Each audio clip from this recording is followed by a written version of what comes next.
कि सुकुल बाबू की मीटिंग में कुछ गड़बड़ हुई, दंगा फसाद भी हुआ है। लेकिन आसपास के गांव का दौरा करके कल रात ही लौटा हूँ। सुकुल बाबू की रैली की तैयारी तो बड़े धूमधाम से हो रही है वहां पे। फिर से लोगों में सुकुल बाबू के लिए उत्साह देखा, थोड़ा आश्चर्य हुआ और थोड़ी चिंता भी। उत्साह कुछ नहीं सर, 2 समय का खाना और 5 रुपए प्रति व्यक्ति तय हुआ है और तो और बच्चों तक को 2-2 रुपए दिए जाएंगे। उत्साह उसी को लेकर है। लोगों का क्या है सर, एक दिन मजदूरी नहीं की और पूरे कुनबे ने मौज कर ली। किस घटिया स्तर पर उतर आई है राजनीति। किराए की रैलियां तो सुकुल बाबू ने अपने पिछले चुनाव में भी बहुत करवाई थी, पर हुआ क्या? लेकिन उस समय की स्थिति और आज की स्थिति में अंतर नहीं लगता आपको? उस समय में लोगों में हमारे लिए काफी जोश था, उत्साह था। लेकिन आज अगर सच्चाई को नजरअंदाज ना करे तो मानना होगा कि लोगों में काफी तनाव है। और विरोधी पार्टी वो तो इस बात का पूरा फायदा उठाएगी। क्यों? विरोधी पार्टी फायदा उठाए तो समझ में आता है, उसके लिए आदमी तैयार भी रहता है। लेकिन अगर अपने ही लोग, क्या मतलब? विशु के मौत की एक निहायत ही मामूली सी घटना को लेकर 2 रात तक बड़ी उखाड़ पछाड़ वाली मीटिंग होती रही लोचन के घर, मंत्रिमंडल गिराने तक की बात भी उठी। अब आप ही बताइए, इस महत्वपूर्ण चुनाव के मौके पर अपने ही लोगों का यह रवैया कहां तक उचित है? जरूरी नहीं है कि सारी पार्टी एकजुट काम करे इस समय। जानता हूँ दास साहब, जानता हूँ वो लोचन को कितना समझाता और संभालता भी रहता हूँ। लेकिन अब क्या करें, उसके भी अपनी कुछ तर्क है, कुछ उसूल है। और दुर्भाग्यवश इधर कुछ ऐसी स्थितियां उभर के आई है जिससे लगता है कि हम खेत मालिकों को प्रश्रय दे रहे हैं, जातिवाद को बढ़ावा दे रहे हैं। और लोचन, उसकी तो शिकायत ये है कि क्या ये थे हमारी पार्टी के उद्देश्य तो शायद यह भी नहीं थे कि हम अपने व्यक्तिगत स्वार्थ और हित को पार्टी की एकता और हित से ऊपर रखेंगे। अगर सचमुच कोई शिकायत थी तो हम चुनाव के बाद बैठकर बात कर सकते थे। इस अहम मौके पर इस बातों को उठाने का मतलब बहुत साफ बात है कि वो अनुचित दबाव डालकर सौदा करना चाहता है। आप थोड़ा गलत समझ रहे था साहब। लोचन के मन में स्वार्थ की बात इतनी नहीं है, वो तो बस अपने मुद्दों पर अपना भाव बढ़ाने के लिए विद्रोही तेवर अपनाए हुए है। अब भी गृह विभाग सौंप दो लोचन के हाथों में तो सारे विरोध शांत हो जाएंगे। देख लिया था साहब, मैंने तो आपको तभी कहा था कि गृह विभाग अपने हाथ में रख के आप कुछ लोगों की नाराजगी मोल लेंगे।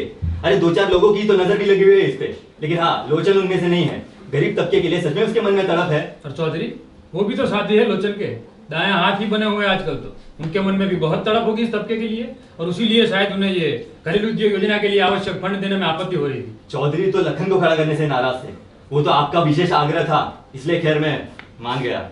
लेकिन हाँ, कुछ लोग हैं पार्टी में जो इस बात की शिकायत रखते हैं कि सुकुल बाबू के मुकाबले में हमारी पार्टी की तरफ से भी कोई ऐसे उम्मीदवार को खड़ा करना चाहिए था जिसका कोई राजनीतिक करियर रहा हो, कोई स्टैंडिंग रही हो। और सबसे महत्वपूर्ण आदमी शायद चौधरी का अपना आदमी था। अरे लखन ईमानदार तो है, उसमें निष्ठा तो है जो आजकल के ये राजनीतिक करियर और स्टैंडिंग वालों में देखने को भी नहीं मिलती। इन 10 महीनों में जैसा आचरण देखा है, जैसी लिप्सा और पदलोलुपता देखी है। अच्छा, तो आप सोचते हैं मुझे कम तकलीफ है इन सब बातों की? लेकिन देखिए दास साहब, जब 10 लोग होंगे वहां निश्चित है कि 10 तरह के मन होंगे, 10 तरह की आकांक्षाएं होंगी, 10 तरह के असंतोष भी होंगे। लेकिन हमें सबको साथ लेकर चलना है, मजबूरी है हमारी। उन सबकी सहमति और संतुष्टि में ही अस्तित्व है हमारा। इसलिए कहता हूँ दास साहब, जहां तक संभव हो अधिक से अधिक लोगों को संतुष्ट किया जाए। लेकिन संतोष यदि सौदेबाजी पर टिका हो तो? बात सिर्फ सौदेबाजी की नहीं है दास साहब, दरअसल उनका असंतुष्ट का है जनता के असंतोष पर, जनता में उनकी बिगड़ती इमेज को लेकर। आखिर वोट तो जनता से ही लेने हैं, है ना? अब इस विश्व वाली घटना को लीजिए, कितना तनाव है लोगों में। बहुत जरूरी हो गया है कि उन्हें इस समय संतुष्ट किया जाए। लेकिन सर इस बार तो सहयोग से में वही था, किसी तरह की कोई ढील हुई नहीं। तुरंत सारे बयान हुए और मामला डीआईजी के हाथ में सौंप दिया गया कि वो खुद रिपोर्ट तैयार करें। लेकिन डीआईजी अपनी रिपोर्ट तो थानेदार के लिए हुए बयान पर बनाएगा ना? जी सर। है ना? और दास साहब, लोगों की तकलीफ ये है कि थानेदार के सामने कुछ कह नहीं पा रहे। साहब दाता हुआ है, बिठाओ उन्हें। जी साहब। मैं तो समझता हूँ दास साहब, इस घटना से हमें भी एक मौका मिल रहा है अपनी पार्टी की इमेज सुधारने का। लोगों की आदत तो वैसे ही छोटी होती है, इस बार संतुष्ट हो जाए तो आगजनी वाला घाव भी भर जाएगा। और पार्टी में जो लोग अपनी इमेज को लेकर परेशान हैं उन्हें भी संतुष्ट किया जा सकता है। इस मौके का हमें भी पूरा फायदा उठाना चाहिए। देखिए, आप पार्टी के लोगों को संभालने की कोशिश करिए अप्पा साहब। बहुत जरूरी हो गया इस समय कि हम अपने आपसी मतभेद भुलाकर अपनी सारी शक्ति इस चुनाव पर ही केंद्रित कर दें। ठीक है, तो इस समय मैं चलता हूँ, इस विषय पे आपसे जल्दी मुलाकात होगी। ठीक है, चलिए। कल फोन करके समय तय कर लूंगा और मैं खुद हाजिर रहूंगा। ठीक है।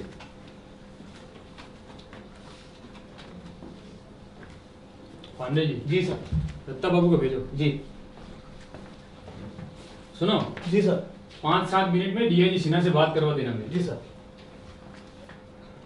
नमस्कार दादा साहब। आइए दत्ता बाबू, आइए, बैठिए। जी धन्यवाद। भैया, आपने समय मांगा था एक बार इंटरव्यू के लिए, मैं दे नहीं पाया था। अब समय के अभाव की बात तो अपनी जगह थी ही, पर मैं चाहता भी नहीं था। हाँ भाई, क्योंकि उस समय कहने को था ही क्या मेरे पास, मैं ये करूंगा, मैं वो करूंगा, मेरे शासनकाल में ये होगा वो होगा। पर ये गा गे गा वाली भाषा मुझसे बोली नहीं जाती। जी अरे भाई पहले कुछ कर लो, फिर उस पर बात करो। आलोचना करने को कहो तो खुल कर। तो दास साहब आप सुविधा से समय दे तो मैं बहुत जरूरी है इंटरव्यू। जी दास साहब, मैं तो सोचता अपने दूसरे कर्तव्यों के बारे में सोचे तो ज्यादा बेहतर नहीं होगा दत्ता बाबू? मंत्रियों के इंटरव्यू छापने से कई महत्वपूर्ण भूमिका होती है पत्रकारों की, विशेषकर प्रजातंत्र में, यदि उसे सही ढंग से निभाया जाए तो। जी जी, ये तो बिल्कुल सही फरमाया आपने। देखिए, लोगों ने भरोसा करके कुछ जिम्मेदारियां सौंपी है, चाहता हूं उन्हें पूरा करूं, लेकिन सहयोग और मार्गदर्शन चाहिए बुद्धिजीवियों से। अरे दास साहब, हुक्म कीजिए आप। हुकुम? मेरे हुकुम पर चलकर वजूद रख सकेंगे आप अपना? खैर, लेकिन आप लोगों का सहयोग मांगू इससे पहले जरूरी है कि आप लोगों की परेशानियां जानूं। अब किसी तरह का कोई अंकुश तो महसूस नहीं होता, कोई दबाव? जी नहीं, बिल्कुल नहीं। इस बात के लिए तो बहुत शुक्रगुजार हैं हम आप। अरे भूल जाइए दत्ता बाबू इस भाषा को। अखबारों की स्वतंत्रता पहली शर्त है प्रजातंत्र की। जी बिल्कुल। खुलकर टिप्पणी कीजिए, हम गलती करें तो खुलकर निंदा भी कीजिए। अरे भाई, मैं तो कबीर के दोहे का कायल हूँ, निंदक नियरे राखिए। निंदक हमेशा ज्यादा हितैषी होता है, लेकिन स्वभाव है आदमी का, प्रशंसा ही अच्छी लगती है उसे। खैर, कोई परेशानी? जी परेशानियां तो है, लेकिन कहिए कहिए। देखिए दास साहब, आप तो जानते ही हैं, मेरा मतलब है सही भूमिका निभाने की कुछ अनिवार्यता भी होती है। जैसे अब अखबार की ही बात ले लीजिए। यह बात सही है कि अखबार की भूमिका बहुत अहम होती है, जिसके लिए पूरी ईमानदारी और निष्ठा जरूरी है। लेकिन ये तो आप भी मानेंगे कि अखबार से हम लोगों की निष्ठा ही नहीं, आजीविका भी जुड़ी होती है। अब ये निष्ठा ऐसे ही बनी रहे, इसका काफी उत्तरदायित्व सरकार पर भी है। तो आप चाहते हैं कि सारे अखबार सरकार चलाए? जी नहीं, चलाए नहीं, लेकिन इतनी सुविधा तो दे कि वो चलते रहे। सुविधा?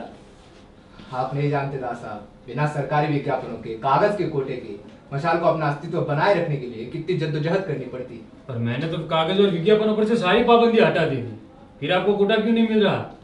दास साहब, वो बात तो यह है कि बीच के लोग, फाइलबाजी और भी बहुत से चक्कर होते हैं। इसीलिए चाहता हूँ कि जब भी समय मिले स्वयं लोगों से मिलूं, उनकी परेशानियां जानूं। बीच का यह तंत्र। साहब, डीआईजी। हाँ लो।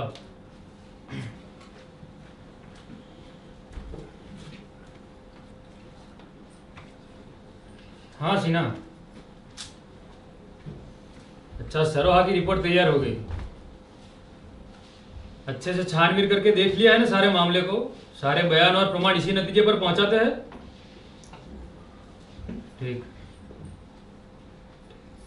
अब देखिए, इस केस की फाइल लेकर अभी मेरे पास आइए और साथ में किसी ऐसे अफसर को लाइए जो गांव वालों का विश्वास जीत सके, उन्हें संतुष्ट कर सके। आप आइए तो। क्यों दत्ता बाबू जी, आपका क्या ख्याल है सरोहा वाली इस घटना के बारे में? कोई विशेषण नाम के नौजवान की हत्या का मामला था। हत्या का मामला? हत्या के प्रमाण मिल गए आपको? जी नहीं, अब तक तो नहीं, लेकिन वो वहाँ के लोग तो कह वहां के लोग नहीं दत्ता साहब, विरोधी पार्टी के लोग। इसी समझ के साथ निभाएंगे आप अपनी महत्वपूर्ण भूमिका? नहीं दास साहब, वो हमारा रिपोर्टर भी वहीं पे तुरंत सड़क पर बेबुनियाद अफवाह फैलाने वाले और एक जिम्मेदार पत्रकार में बहुत अंतर होना चाहिए दत्ता बाबू। डीआईजी की रिपोर्ट से साफ जाहिर है कि लड़के ने आत्महत्या की है, लेकिन विरोधी पार्टी के लोग इस मामूली सी घटना को हथकंडे की तरह इस्तेमाल कर रहे हैं, जरा से स्वार्थ के लिए, और लोगों की शांति और सद्भावना के साथ ऐसा खिलवाड़। जी बहुत अनुचित है ये। पर कौन उंगली उठाता है इस अनुचित पर? किसमें रह गया है नैतिक बोध? दत्ता बाबू, इस जर्जर सामाजिक ढांचे को बदलने के लिए समाज के हर वर्ग का योगदान आवश्यक है। जी। अकेली सरकार कुछ नहीं कर सकती। अब यही देखिए, हमने घरेलू उद्योग योजना जैसे कार्यक्रम शुरू किए हैं, लेकिन उसे लोगों तक पहुंचाने, इसके लोगों का इसका महत्व समझाना और इसके लिए वार्तालाप तैयार करना आप लोगों का काम है। लीजिए ये जिम्मेदारी। जी जी बिल्कुल, ये तो फर्ज है हमारा। केवल कहने से नहीं होता दत्ता बाबू, मन में बड़ा गहरा लगाव होना चाहिए गरीब तबके के लिए। वो आज है किसमें? नेता इस तबके की बात करता है अपने चुनाव जीतने के लिए, आप लोग इसकी खबरें छापते हो अपने अखबार की बिक्री बढ़ाने के लिए। जी कुछ परेशानियां बता रहे थे आप, पांडे जी से बात कर लेना। बहुत बहुत शुक्रिया दादा। लेकिन आया कीजिए कभी कभी, आपका और हमारा संवाद बना रहना चाहिए। जी। भाई आप दर्पण हैं हमारे, हाँ कुछ धुंधले अवश्य है, लेकिन बुरा मत मानिएगा। जी बुद्धिजीवियों से कुछ ज्यादा अपेक्षा करता हूँ शायद। जी चलता हूँ दास साहब। हाँ अरे वाह वाह सिन्हा साहब, कमाल है, अभी फोन पहुंचा है, अभी आप तो ना हाजिर। अरे भाई, promptness the name is police. आज तो आप जरूर कह सकते हैं। वैसे इस सराव वाले मामले में बड़ी मुस्तैदी दिखाई आप लोगों ने। चट्टे की का फट रिपोर्ट। क्या बात कर रहे हो दत्ता बाबू, हमसे ज्यादा मुस्तैदी तो आपने दिखा दी। हमारी रिपोर्ट तो आई नहीं अभी तक, और आपने छाप दिया रहस्यात्मक हत्या। अरे वो बड़ी गलती हो गई इस बार। वैसे आपकी रिपोर्ट कब तक मिलेगी? कल ले लीजिए और जाकर आत्महत्या करिए। अब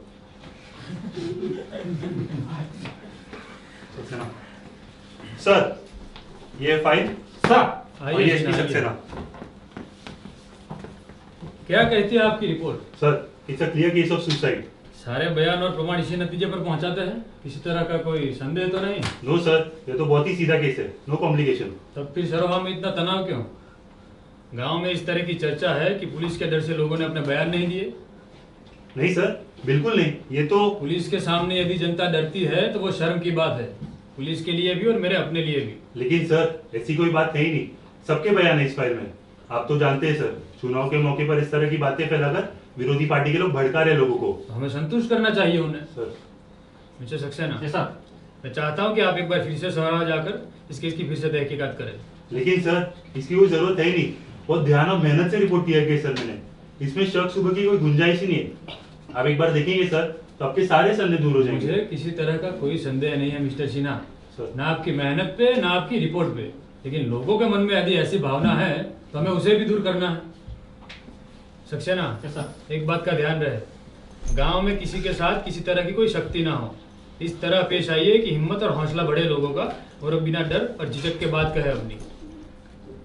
और हाँ, हमें विश्वास जीतना है लोगों का, सर, और उसके लिए बहुत जरूरी है कि आप अपना ये आतंकी जमाने वाला पुलिस रवैया यहीं छोड़ कर जाए।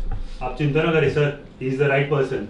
हाँ, ये तो इनका काम बताएगा ना। सर, आप निश्चिंत रहिए सर, मैं पूरी कोशिश करूंगा कि आपको संतुष्ट कर सकूं। मुझे नहीं, वहाँ के लोगों को। सर 14 तारीख को मैं सरोहा जा रहा हूँ, वहाँ कहकर आऊँगा लोगों को। उसके दूसरे ही दिन आप लोग अपनी तैयारी शुरू कर दे। सर, हाँ, लोगों को किसी तरह की कोई शिकायत का मौका नहीं मिलना चाहिए। सर।